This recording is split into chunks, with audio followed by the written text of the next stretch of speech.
শইকীয়া বনাম BR ফেৰেংগা। দিলীপ শইকীয়াই সঁচাকৈ ইতিহাস নাজানে। বড়ো জাতিৰ বুকুত টেগাৰ বহুৱাই দিছে দিলীপ শইকীয়াই। বিটিআৰত অনাবড়ো ভূমিৰ অধিকাৰ প্ৰসংগত ৰাজ্যিক বিজেপিৰ সভাপতি দিলীপ শইকীয়াৰ বিৰুদ্ধে পুনৰ আক্ৰমণাত্মক BR ফেৰেংগা। কেনেকৈ আৰম্ভ হৈছিল এই বাকযুদ্ধ? ট্ৰাইবেল বেল্ট এণ্ড ব্লক এটা বিষয় আৰু 6 শিডিউল এটা বিষয়, দুটা একেলগে চলিব নোৱাৰে। বড়ো মানুহে, জনজাতীয় মানুহে, অন্য মানুহে, বিটিআৰৰ মানুহে গুৱাহাটীত মাটি কিনিব পাৰেনে নোৱাৰে? পাৰে নহয়। ডিব্ৰুগড়ৰ মানুহে পাৰেনে নোৱাৰে? গুৱাহাটীত মাটি কিনিব পাৰে। তো বিটিআৰত নোৱাৰাৰ কাৰণ নাই। ইয়াতেই জন্ম, ইয়াতেই মৃত্যু। আজু ককাকৰ দিনৰ নামত তেওঁলোকৰ নামত মাটি আছে, সেই মাটি বিক্ৰী কৰিব নোৱাৰে, সেই মাটি ট্ৰেন্সফাৰ কৰিব নোৱাৰে, নতুনকৈ বঁটা নাপায়। এইটো কি দেশৰ কোনখন আইন? ইয়াৰ পিছতে উভতি ধৰিছিল UPPLৰ নেতা তথা BTCৰ বন বিভাগৰ EM BR ফেৰেংগা ওৰফে ৰঞ্জিত বসুমতাৰীয়ে।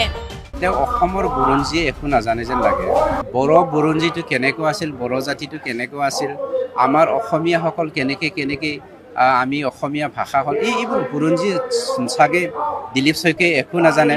মই জানো যদিও সাংসদ হৈছে, দিলীপ শইকীয়াৰ কোনো পলিটিকেল নলেজ নাই আৰু তেওঁ ব্যক্তিগত স্বাৰ্থৰ কাৰণে বহুত কথা ক'ব বিচাৰে।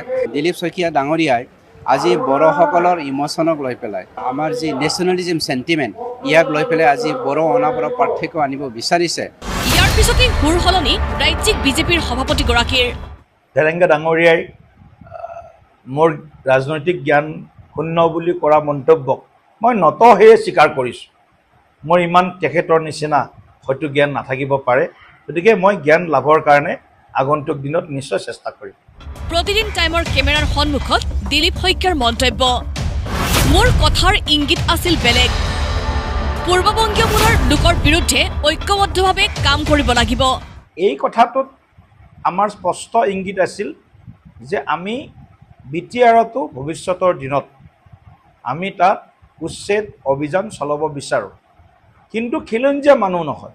পূৰ্ববংগীয় মুছলমান লোকসকলৰ বিৰুদ্ধে গোটেই আমাৰ 26টা জনগোষ্ঠীৰ লোক একতা হৈ অনাগত দিনত আমি কাম কৰিব লাগিব।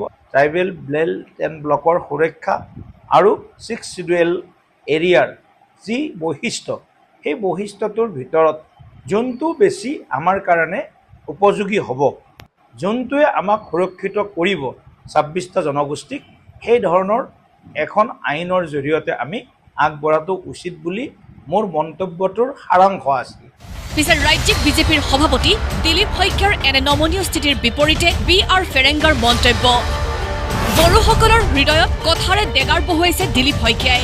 দিলীপ শইকীয়া ডাঙৰীয়াই যিখিনি কথা ক'লে, সেইটো আচলতে আমাৰ ট্ৰাইবেলসকল আৰু বড়োসকলৰ হৃদয়ত ডেগাৰে সানা নিচিনা হৈছে। যিটো আমি পলিটিচিয়ান নহ'লেও পলিটিক্সত যদিকে জড়িত হৈ আছোঁ, সহ্য কৰিবলৈ খুব টান পাইছোঁ। দিলীপ শইকীয়াক সতৰ্কবাণী BR ফেৰেংগাৰ, সেই ৰাজনীতি নকৰিব যি ৰাজনীতিয়ে পুনৰ সংঘাত আনিব বড়ো অনাবড়োৰ।